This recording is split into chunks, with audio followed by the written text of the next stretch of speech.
So the question is not whether or not you know that the continents are moving. This is something, again, that you've known for a long time, right? But could any of you tell me who it was that discovered this or made the... Isaiah knows what's going on. He's got it. He's got the stuff pulled up, ready to go. Who is it, Isaiah? What's his name? Alfred Weg. So his name is pronounced Alfred Wegener. He was German. So the W in German is a V sound. So this is Alfred Wegener. He was the first scientist to propose the idea of continental drift in 1912. Okay, so just about 108 years ago. He noticed some similarities between rock types and fossils on different continents. We're going to talk about the evidence that he saw and then some more evidence that has come to light since his time. I wish that we had color pictures of this guy. I guarantee those eyes are like insanely blue. You can already tell in the black and white. But yeah. 1912, German scientist. He liked a lot of different types of sciences. He was big into meteorology as well, which is like weather and so forth. So yeah, so that's Alfred Wegener. Okay, we're going to talk about him and his ideas. All right, we'll come back to this video later. It's called Alfred Wegener, Great Minds from the SciShow channel. If you are watching this on YouTube, I would recommend watching that video after this one, or even pause this video and watch that one. Okay, we'll come back to it at the end of class. So his ideas about continental drift were ridiculed. Okay, so remember when we talked about in science that if an idea doesn't have sufficient evidence, that it's rejected, right? Well, his idea had some evidence, but not enough to convince the scientific community. But he died before his idea of continental drift was proven to be true. No. Okay. This is him on the left, and he's smoking a pipe here with a native Greenlander, an Inuit person from Greenland. He went to Greenland several times in his career. Unfortunately, he died when he was only 50 years old on an expedition to Greenland. Isabella? No, I think he died in 1920. That is, in 1920, the life expectancy was in like the mid-60s. So he died a little early, especially for a person of like, he had a good life. He was a professor. He probably would have lived much longer. But he died at 50 on an expedition to Greenland. He got lost in a snowstorm, and the following spring, his body was found, but they never were able to recover it. It was stuck in ice. And more than likely, it is either still there or somewhere, or what's left of it is somewhere in the Atlantic, because there are like rivers on Greenland of meltwater. So his body could have gone on a little water slide situation. Whee! Yeah, that's possible. More than likely, though, like polar bears won't eat frozen stuff unless it's thawed out, which is kind of unlikely. So anyway, Alfred Wegener, unfortunately, he was never given the credit for this really important idea. At the time, it was believed that the continents were just there and they didn't move at all, and they'd always been where they are. And of course, we know that's wrong now. And for most of you, that's like, oh, that's dumb. But we just didn't know, right?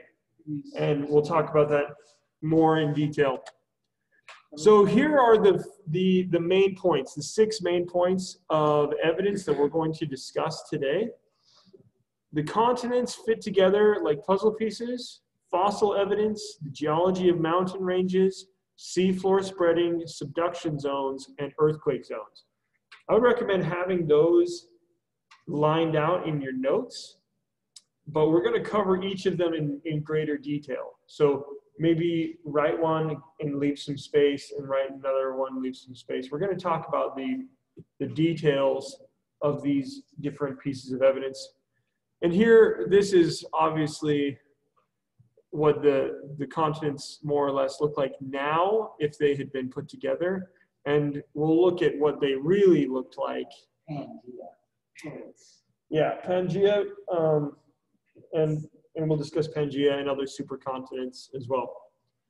Okay, so I'm going to give you just a minute here to make sure that you've got these 6 points in your notes. Puzzle pieces, fossil evidence, geology of mountain ranges, seafloor spreading, subduction zones, and earthquake zones. Again, we will talk about each of these in greater detail. Yeah. One day, like North America or one of the continents to split in half? Not likely. North America will not split in half because it is one continuous plate right now. I mean, there is a little bit of, not in half. I mean, there's some land that actually belongs to different tectonic plates that it makes up currently North America, but we'll talk about what's going to happen in the future as the continents continue to move. Okay, again, this whole thing is not about you learning that the continents move. That is something that you already know. This is about how we know that information. Okay? Oh, I almost finished. I'm almost finished. Okay, we're going to move forward in 10, 9, 8, 7, 6, 5, 4, 3, 2, 1. All right. So the first piece of evidence we can talk about, the continents fit together like puzzle pieces. Obviously, this is not the orientation that South America and Africa have right now, but can you see how this 90-degree bend in South America fits very nicely into the 90-degree bend of Africa? Yeah.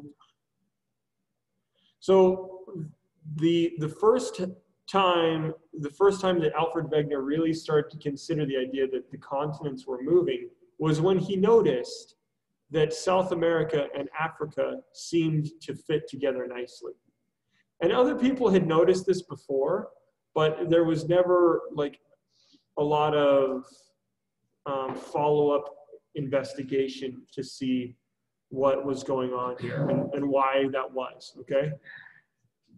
This, I don't know, it's pretty obvious. I mean, look at this. You have this here, this bump here, and these bumps here that line up really nicely.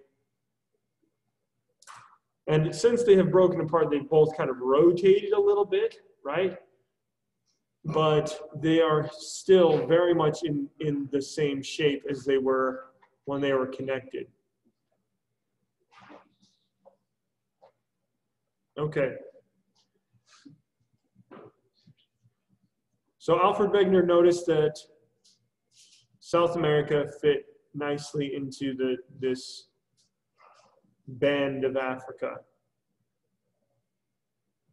All right.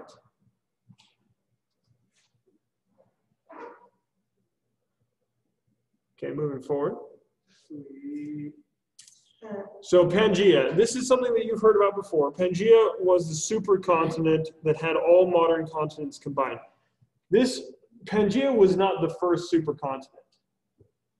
Okay, Pangea existed about 600 million years ago. There had been previous supercontinents before Pangea. So every once in a while, the land on Earth will just kind of split up and drift away from the other land, and then it'll meet up with all the other land on the other side of the planet. So it does this like kind of dance where it goes around and starts on one side and then it goes back to the other side. Right now, North America is moving toward Asia, and South America is moving toward Australia. It's really slow, and this is why people had thought for a really long time that the continents didn't move. Why is Australia smushed? Because it's smushed suckers. Do you have anything? Australia is actually that shape. You turn it, and that's anyway. So you can see how they used to fit together here: South America, Africa, North America, Eurasia. Okay. When Pangaea split, it split along these lines here and became Gondwana and Laurasia. So Gondwana consisted of South America, Africa, India, Antarctica, and Australia. It literally looks like looks. You can kind of see. It's kind of like one of those flying guys for minutes. Yeah, like Pteranodon. I just don't know. Okay. And then Laurasia consisted of North America, Europe, and Asia. Okay. North America, Europe, and Asia. North America, like I said, is moving toward Asia right now. And Alaska will make contact with Russia in the next few, like 100,000 years, in like a few 100,000 years. The continents move very slowly. We're talking a few centimeters per year. Jeez. Just a little bit slower than your fingernails grow. Mine grows pretty fast. Yeah. Seems my hair. So they are moving. It's just very, very, very slow for a human time scale. So here we are. We have Gondwana here, and you can see India. Here's India. Here's Antarctica. Australia is right here. Africa and South America. And then you've got North America here. Europe is right around here, and then this is Asia. Okay? So Gondwana and Laurasia. About 200 million years ago is when Pangaea had a big breakup. Okay? Okay. And this is, of course, where we are now. Okay? Hey, there's this flat. So this is where we are now. This right here, the Pacific coast of North America, is moving this way. So is South America. South America is moving that way. Well, South America is kind of moving up and that way. Africa, Europe, and Asia are all moving this direction. India is actually still moving this way into Asia. Man, that's scary. This is why the Himalayas, the Himalayan mountains, are still rising. Very scary. So Mount Everest actually gains about 3 centimeters every year. Mount Everest gets about 3 centimeters taller every year. Man, 1910 are scary. All right. So this is where we are now, right? Okay. So here's evidence for continental drift number 1. All right. Fossil evidence. So things live on land, right? And then they die and they get buried in the ground by natural forces, and their bodies become fossils. Not all of them, but a few of them. Well, they live in certain areas. So for instance, this is Sinognathus, and this was Sinognathus, the area that it lived on, okay? When South America and Africa were still connected, this was one continuous habitat. This habitat has been since split up, right? But we can find the fossils of this single species connected. That was very strange to people in the early 1900s, okay? That was very strange to think about, because that would be like finding a let's say, a spider monkey, which lives in South America. If you found a spider monkey living in Africa, that would be really weird because they don't share the same. I mean, the spider monkeys just do not live in Africa.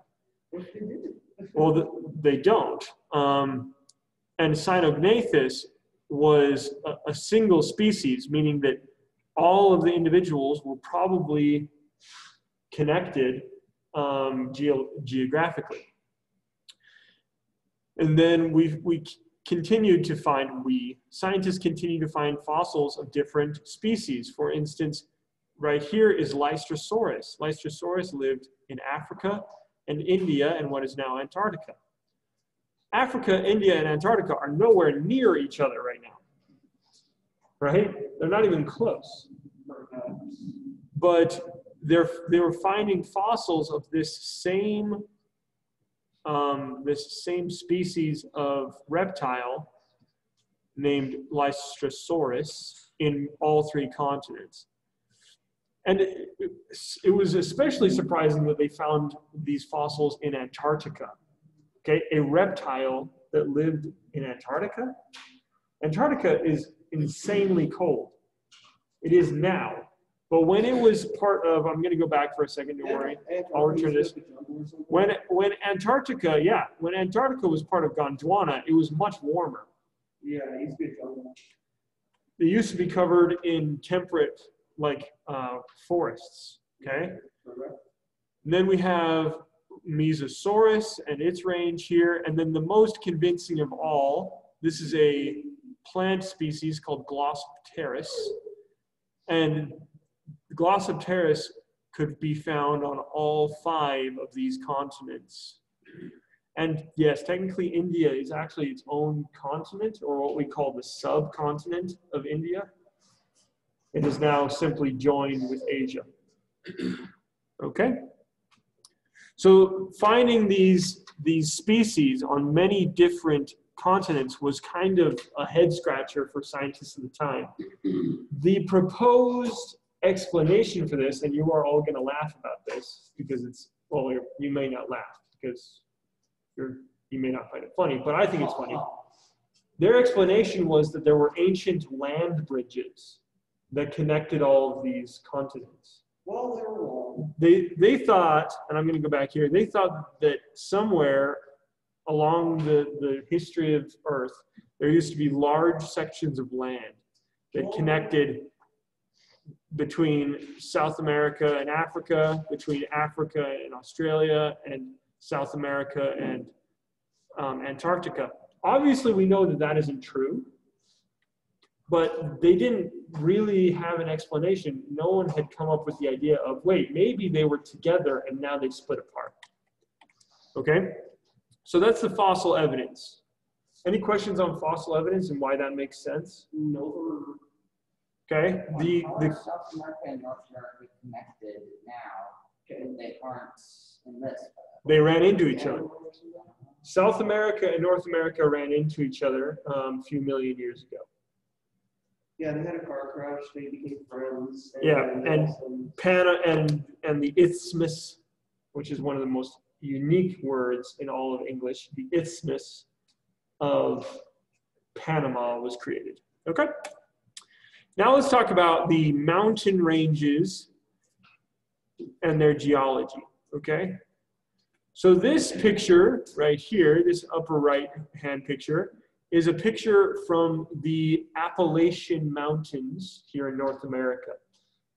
Anybody know where you can find the Appalachians? No. Bella?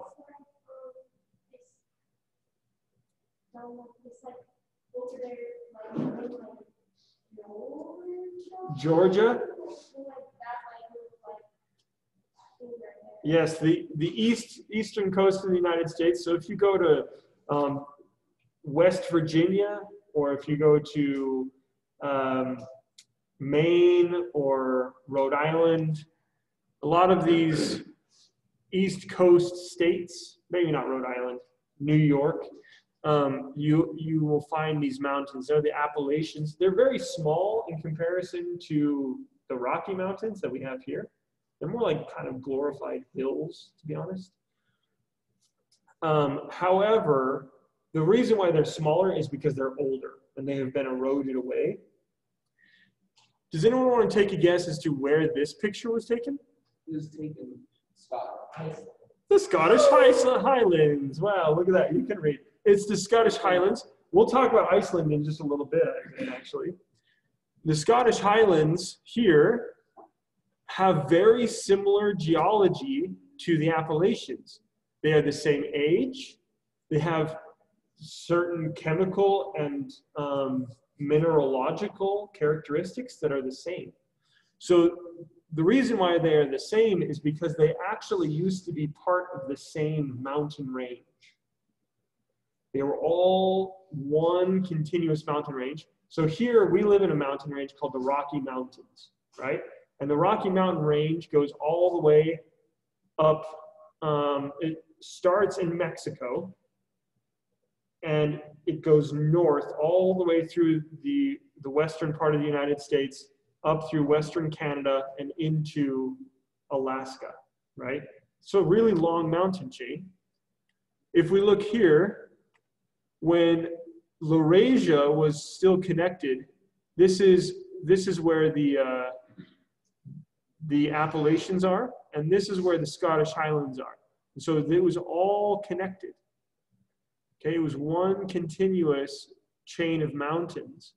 And now we ended up with two separate, what appear to be two separate chains of mountains, but they have very identical characteristics. And so that shows us that they used to be together, and now they've been split apart. So they broke up. Yes, when North America and Europe broke apart, then that mountain chain was split in half. Gracie? What caused it to break apart? So we can talk about the forces that actually generate enough oomph to move entire continents. And that has to do with, remember when we talked about the convection currents? That has to do with what's going on inside the Earth. There's a lot of heat and a lot of energy that moves stuff around. Okay? Questions on mountain geology and how we can tell that things used to be together, but now they're separate? Okay. All right. So moving on. Sea floor spreading. This one, I think, is a pretty conclusive evidence, all right?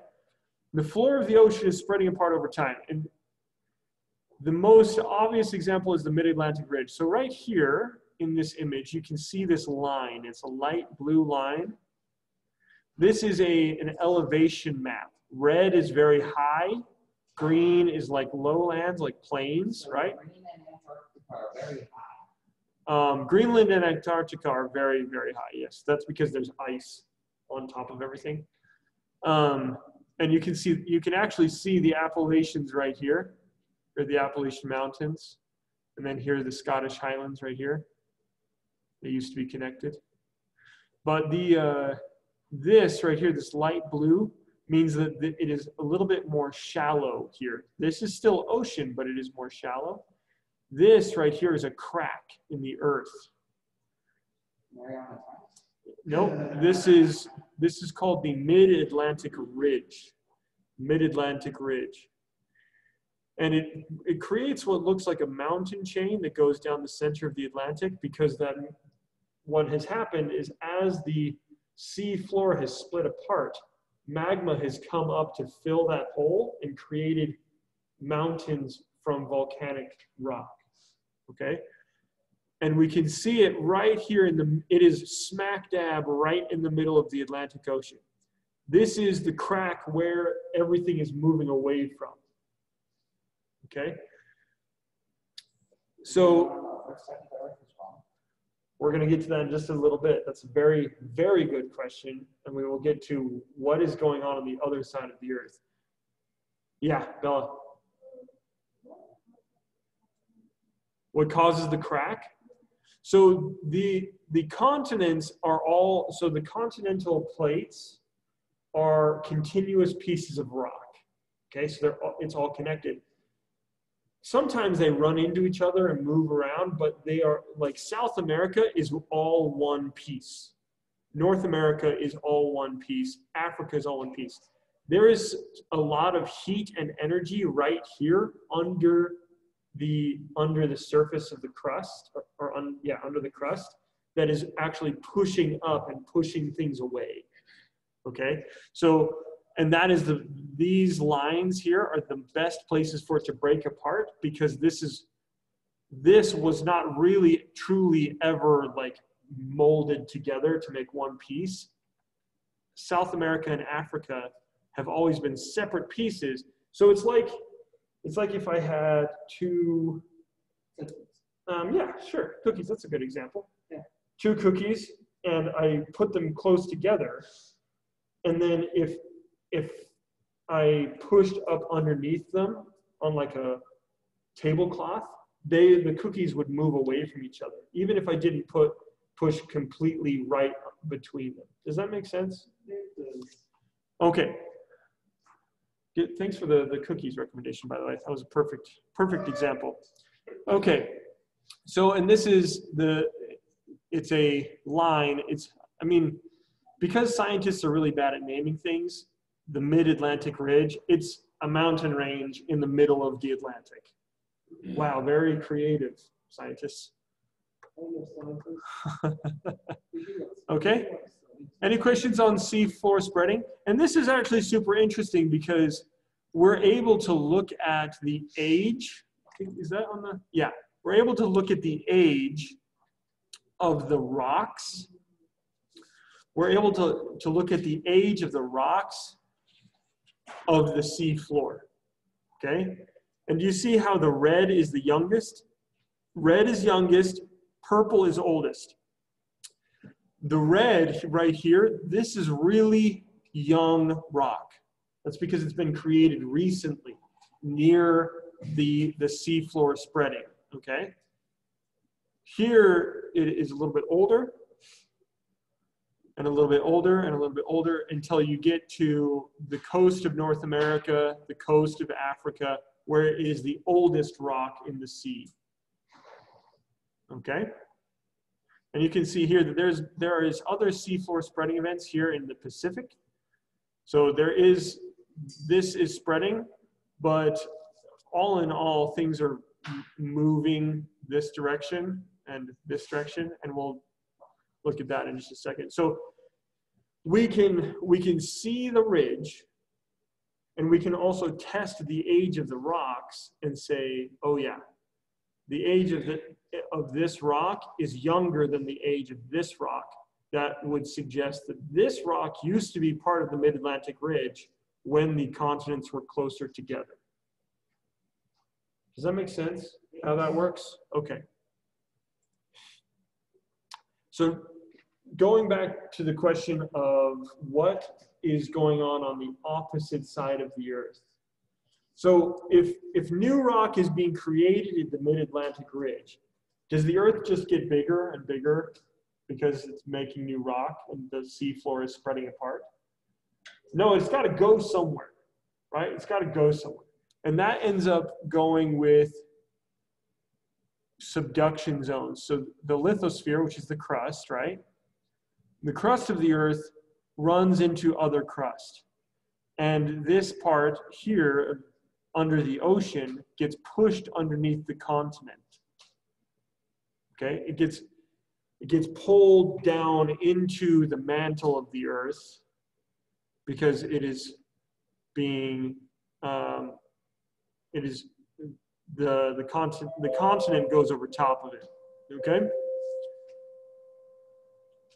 So a subduction zone is an area with an ocean trench. We can see the trench here. So the Mariana Trench is actually not where the Earth is cracking open, but where the Earth is being subducted down because it's going underneath the continent.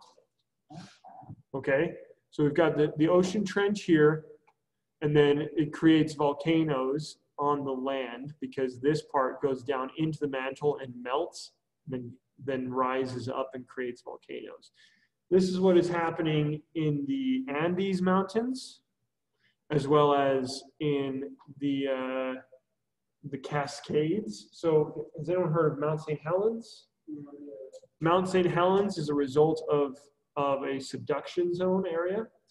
Has anyone heard of Mount Fuji? Mount Fuji, or Krakatoa, which is one of the most powerful volcanoes on the planet.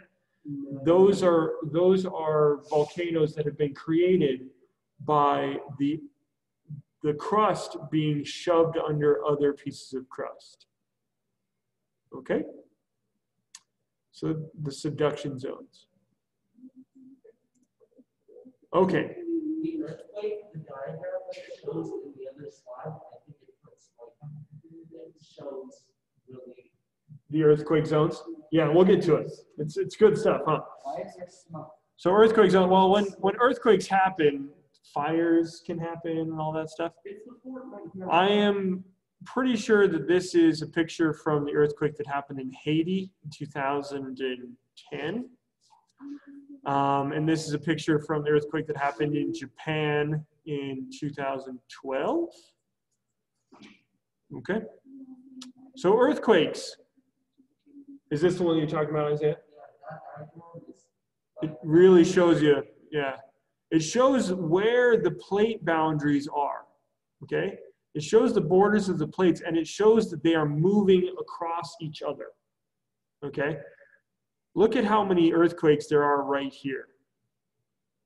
Oh my gosh, Utah is covered in them. Well, Utah has a few, but it's not nearly as bad as, say, Central America or South America right here along the Pacific coast of South America. And then you can see there's quite a few earthquakes right along the Mid-Atlantic Ridge right here, which is where the seafloor spreading is. And then right here, this area right here is the most earthquake-prone area on the planet, okay? That is because the crust, if we go back here, the crust of the Pacific Ocean is going underneath the crust of the Asian continent. And it's creating all of these earthquakes. So this is all of the earthquakes from 1963 to 1998 put on a map. And you can see very clearly that the majority of the earthquakes happen in these lines that show where the tectonic plates meet each other. So Cypress, you had the question about what could a planet or could a continent split in half? So Africa is actually in the process of splitting in half. Oh. This is one tectonic plate. This is another tectonic plate. This right here is what's called the Great Rift Valley, and it is being ripped apart by tectonic forces. Okay, so this is a fantastic visualization of the tectonic plates simply based on where earthquakes happen. Okay. And that makes a lot of sense that the earthquakes would happen because the continents are moving, right? Not all earthquakes are caused by the movement of tectonic plates. There are other earthquakes that happen, like here in Utah. We don't have a tectonic border here, but we have very large faults that causes earthquakes. Yeah. Yes. Oh my gosh. Okay. Any questions about earthquake zones and where they occur and how it's connected to plate tectonics? No? Okay. That is, oh wait, right here. This is a really good image as well. This shows how the different plates are moving relative to each other. Okay. How the different plates are moving. So we can see that this plate is moving this way, that plate is moving this way. These plates are moving away from each other. These plates are moving away from each other. Same with these. All right. These are moving towards each other, Okay. Yeah, so pretty fascinating stuff, I think, and we can learn a lot about it. Okay, so here's what's going to happen. We have, let's see here, this class ends at what time? 12:50. So we have a while left. We are going to finish up this discussion for right now, and then we're going to watch a couple of videos, and then we're going to talk about an assignment we're going to do next week. Not today, not this week, next week. Not right now. Okay, we're gonna write a letter. We'll talk about this in a little bit. Okay. All right. I'm going to stop the video.